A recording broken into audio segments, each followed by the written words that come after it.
8:09's the time. It's AM 650 KGAB Radio. My name is Glenn Woods. Thanks for joining me. It is an election year. Duh. Really? Who would have thunk it? That means all the different candidates are running in and out of the studio. And here's someone I haven't seen in a while, but she's been all over the state wearing through a pair of tires and 4 tires and 2 pair of shoes, at least, right? At least some of that. Mary Throne, she is the Democrat candidate and nominee. Congratulations on winning that one, by the way. Well, thank you, Glenn. Yeah, you had... Great to be here. Yeah, good. You had some competition out there on the Democrat side of it, but you seem to have just won it handily on that ticket. Oh, well, yeah, we started working long before the summer. Okay. So we were kind of out of the gate early. Yeah. All right. Now, speaking of getting out of the gate early, as we're into the last stages of it now, we got until November. So, all right, running around the state as you were before, or is there a little bit of a break before you do a big push to November? Not much of a break. Okay. Maybe a couple days here and there, but I expect to be working every day between now and November 6th. Okay. And not short days. There's a lot of speaking that has to go between now and then. So what kind of places are you hitting? Where are you going? Well, we're trying to hit every region of the state. I've emphasized that no place is going to be forgotten when I'm governor of Wyoming, corner to corner. Okay. Our next trip is to the Bighorn Basin and Northwest Wyoming, and I'll probably be out for at least a week. Okay. Again, a lot of traveling around to do something like that. Okay, main core of the message. When someone shows up to hear you speak, they're going to hear what as your focus? Well, I ran because I think this is a race about leadership and about bringing new ideas and new solutions to Wyoming. I think it's fair to say that I'm the outsider in the race now, even though, of course, I was in the legislature for 10 years. Mm-hmm. But the main reason I got into the race was twofold. One, we make ourselves a boom and bust state by doing the same things over and over again and expecting a different results. And I don't hear any message coming from any other candidate in the race that's willing to tackle those problems. Okay, so to get out of the boom and bust, which is one of the, I think, the biggest problems that Wyoming has, when we do have a boom going on, typical, there's a lot of spending that goes on, and then I'm looking at the spending screaming, please stop, because we are going to hit another bust and you've overextended yourself. So let's talk about that side of it first. When we're in a good time, there's a lot of spending going on. What should change? Well, really the problem in Wyoming is the up and down of our revenues. And I know you spent a number of years in Campbell County, my native county. I don't know if you ever looked up the population trends in Campbell County. Yeah, I did, in fact. And they yo-yo along with the boom and bust. They do yo-yo, but the county has been remarkably stable in terms, because of the coal industry. The oil and gas cycles up and down, but coal has been steady for a number of years. So Campbell County had about 6,000 people the year I was born in 1960. And there are like 45,000 people there now, give or take. So as energy markets change, what happens to all of our energy counties? And I think the biggest problem that we never face in Wyoming is that we are dependent on 3 things for most of our money. And that's the challenge that I'm actually willing to say, we got to talk about this. Okay. So because I want this state to have a future. So let's talk about that. What do we do to change that then? How do we diversify it? So it's not, unfortunately, it's not just a question of diversifying the economy, because here we sit in Cheyenne. We have a fairly diverse economy in Cheyenne with the military base, the tech, the distribution centers, the refinery, all of those things, vibrant construction industry, yet we don't have a broad tax base. Right. Because the only things we tax heavily are coal, oil, and natural gas, and no one else gets taxed hardly at all. Okay, now I have talked about that before, but I don't know what that necessarily looks like. We broaden it how, on what? So what we really have to do is have a conversation about building the tax structure of the future. There were 2 bills last legislative session, one from Representative Kirkbride in Platte County, who's Republican, and one from Senator Rothfuss in Laramie, the minority leader. If you kind of take the concepts of both of those bills and put them together, you've got a great way to start the conversation. Basically, we want a fair, equitable, and competitive tax structure.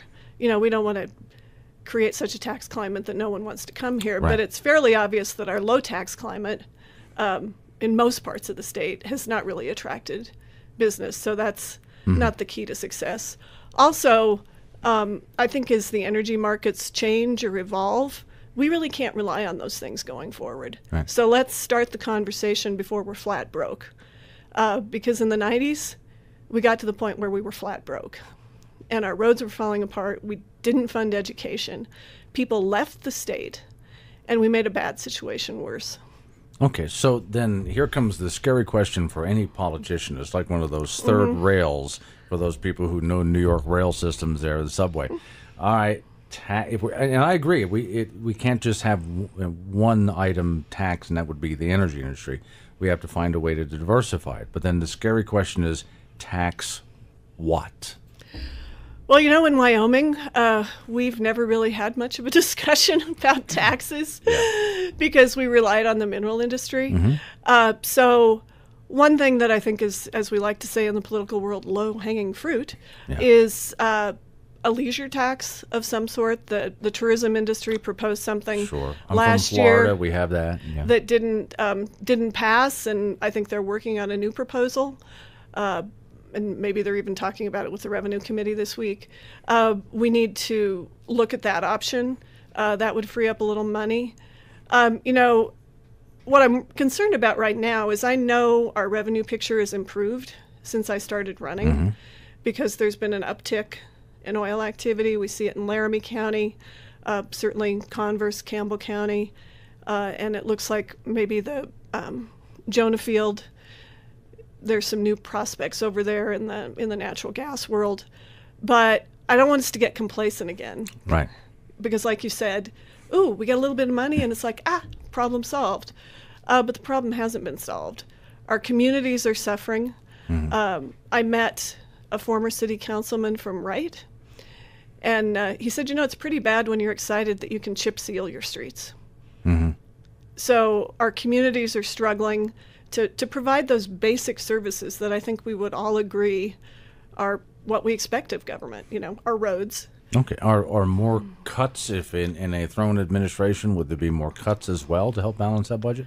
Well, I think we have to manage our money better, and we have to, maybe look at things that are obsolete. And then there's this efficiency study floating around out there. If those ideas will truly save us money, I'm certainly willing to implement them. But the legislature makes what I like to call a lot of penny wise and pound foolish decisions. For instance, they cut substance abuse treatment in the Department of Corrections, and then our recidivism rate went up. Right. So that cost us more money. That was somewhat fixed in this last session. So I always like to say, what do we need government to do? What do we have to pay for it? What are the gaps, and what are our priorities? And, in that third category, that's when you sometimes have to talk about finding other sources of revenue. Okay, Barry Throne is my guest. She is the Democrat nominee for governor of Wyoming.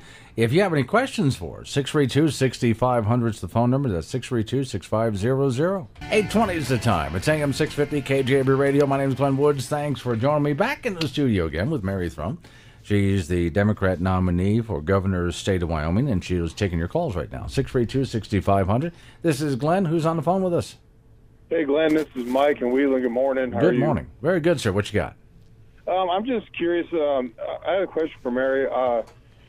Clearly, she's dancing around the elephant in the room. I simply want to know, are you or are you not a proponent of a state income tax? State income tax for everybody. Clearly, the luxury tax you're talking about is not going to cure whatever problem you think we have.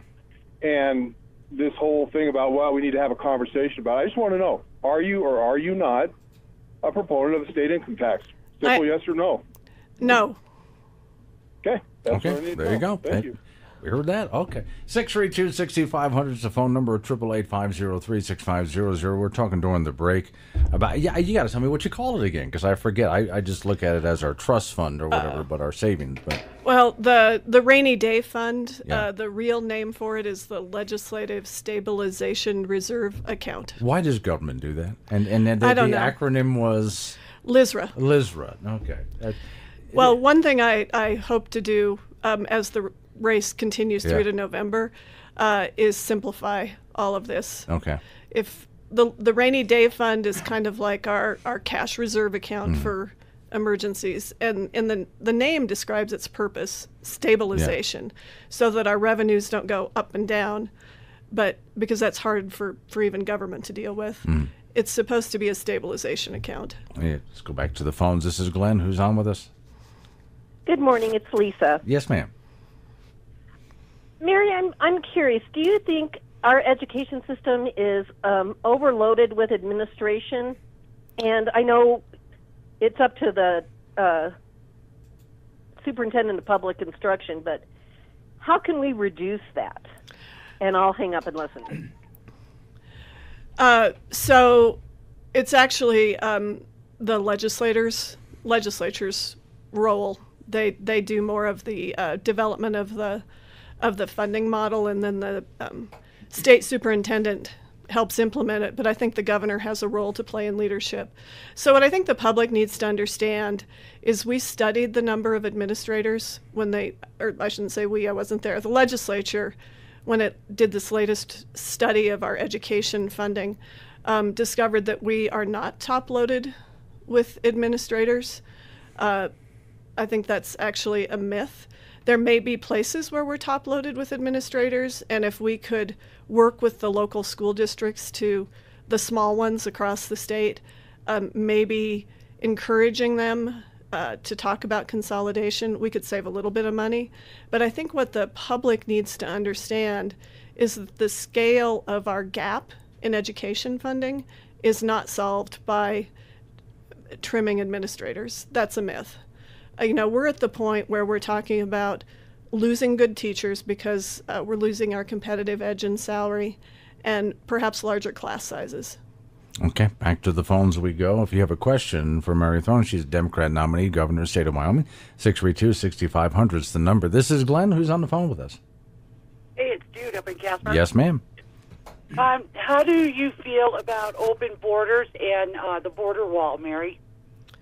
Well, I don't really have an opinion on the border wall. I'll let the federal government deal with that. I think when it comes to immigration, our state is heavily dependent in a number of sectors on predictable, steady, legal immigration. And so particularly in the agriculture and the tourism sector. And so I would really want to encourage our congressional delegation to just solve the problem, for goodness sakes. Okay, back to the phone. This is Glenn. Who's on with us? This is Jason. Yes, Jason sir. Hager from Cheyenne. Yes, sir. What's your question? Well, so I heard the question from the other caller about the school system and top-loading administrators. But I guess what I see is might be the problem is every time we throw money at the education system, we tend to just build new schools and new buildings instead of throwing that into teacher salaries. So I'd be interested in the candidate's thoughts on that.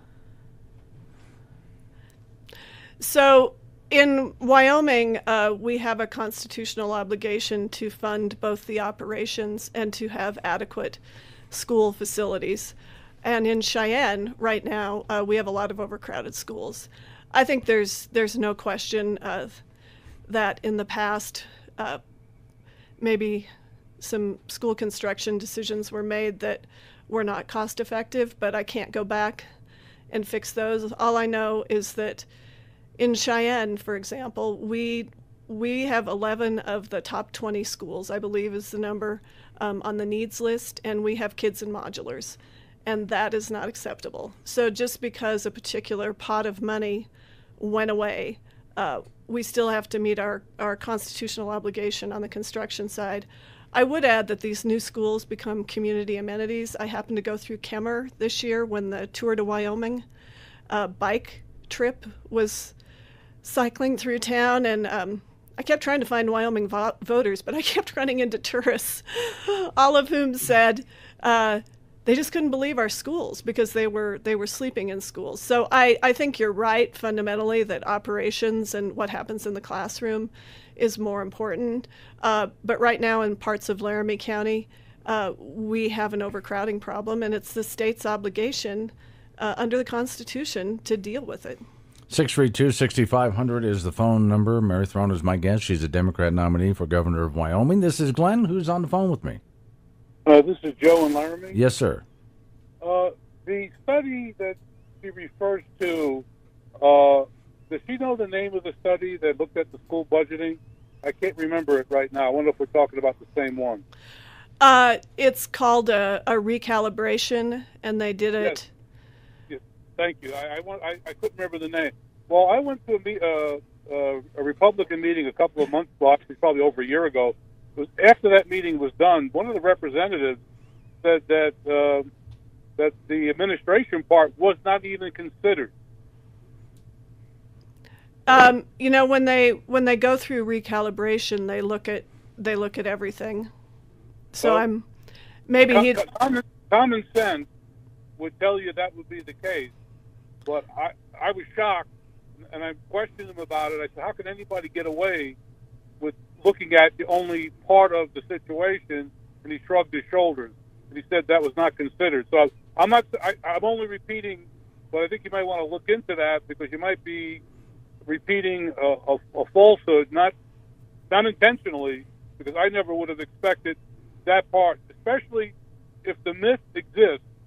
That would be the first thing I would address, to whether or not it was a myth or a reality. And if they ignored it, I'm going to believe it's probably a lot more than a myth. Right. And I'll go back and look at the recalibration study. I will add, just yesterday, if you don't mind, Glenn, that I was canvassing in my old House district, which was interesting. And a woman that I remember speaking to 2 years ago when she was new to town and was just getting ready to go to work for the school district was telling me that she has a master's. So she actually meets all the certification requirements, but she's being paid as a para-professional. Right. And that the para-professionals and all of those